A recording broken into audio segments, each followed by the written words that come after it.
আসসালামু আলাইকুম। সকাল থেকে বৃষ্টি পড়ছিল, ঘরে বসে থাকতে ভাল লাগতেছিল না, তাই একটু বাইরে গেলাম। ইচ্ছে হলো ছাদে যাই, চারপাশটা ঘুরে আসি। গিয়েই দেখি পাশে একটি জাম গাছ।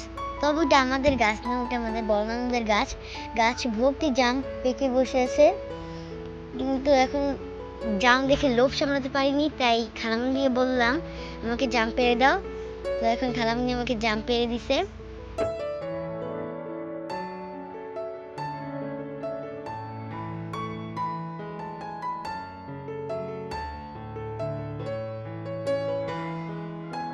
খালামণি আমাকে অনেকগুলো জাম পেড়ে দিয়েছে, এগুলোকে এখন আমি ধুয়ে নিব।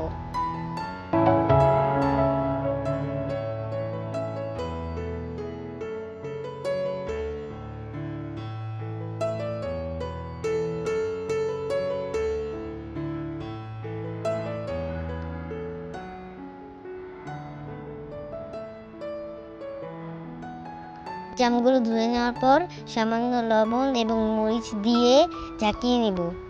জামগুলো ঝাঁকানোর পর দেখতে খুবই লোভনীয় লাগছিল। এখন আমি কিছু কাঁঠাল পাতা ছিঁড়ে ধুয়ে নিলাম। এখন কাঁঠাল পাতায় করে সবাইকে জাম মাখা দিয়ে আসবো এবং নিজে খেয়েও দেখবো কেমন হয়েছে জাম মাখাটি অনেক মজা হয়েছে। সবাইকে ধন্যবাদ। সবাই এই পেজটিকে লাইক, কমেন্ট, শেয়ার এবং ফলো করবেন। আল্লাহ হাফেজ।